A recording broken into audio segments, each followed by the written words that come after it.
¿Cómo están? Muy buen día. Espero que se encuentren muy bien. El día de hoy tengo el honor de conversar con ustedes sobre eh, clasificación de los materiales. Bien, como tema principal tenemos que la clasificación de los materiales se divide en metálicos ferrosos y no ferrosos, metales cerámicos, polímeros y compuestos. Vamos a hablar un poquito de cada uno de estos, ¿ok? Muy bien, tenemos aquí, ¿qué son los materiales ferrosos? Metálicos.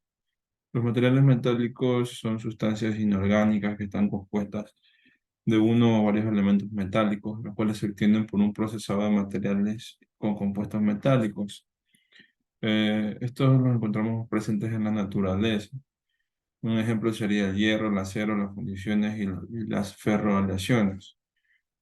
Por ejemplo, en el caso del hierro tenemos que las características es que es dúctil, es maleable y también es un conductor eléctrico. Entonces, hay que tener en consideración eso.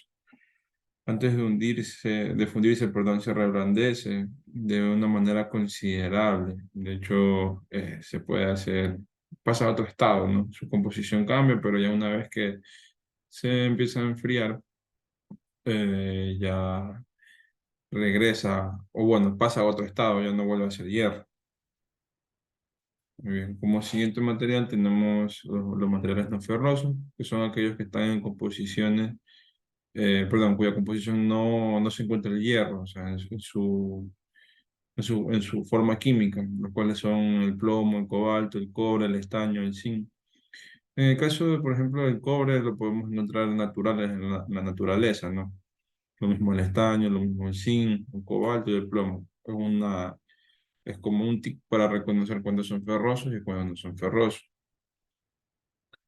En general, los materiales no ferrosos suelen ser blandos y presentan una reducida resistencia mecánica, por lo que se suelen aliar para tener otro tipo de material.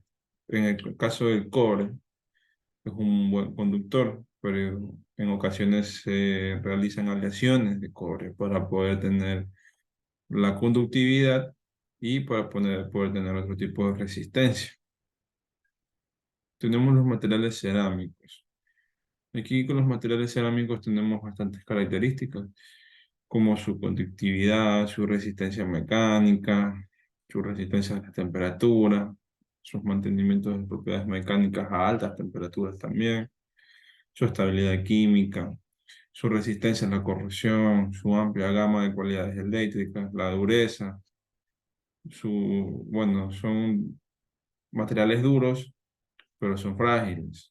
Tienen una buena dureza, pero en el momento de aplicar una fuerza mecánica pueden romperse. Y tienen también buenas propiedades ópticas. Aquí tenemos, por ejemplo, lo que son cerámicas, vidrios, eh, tejas, las que son para los techos. Por ejemplo, también ciertas propiedades que se cumplen aquí son las resistencias eléctricas.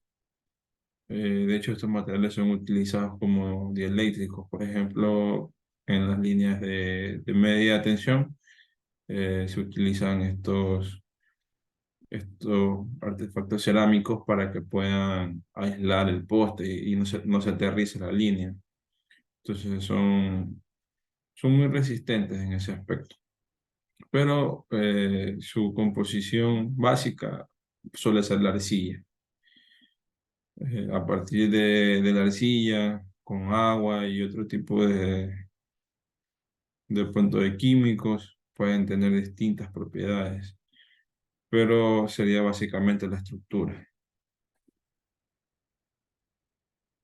Tenemos los polímeros aquí. Los polímeros, por ejemplo, son todos aquellos que están presentes en fibras, en nylon.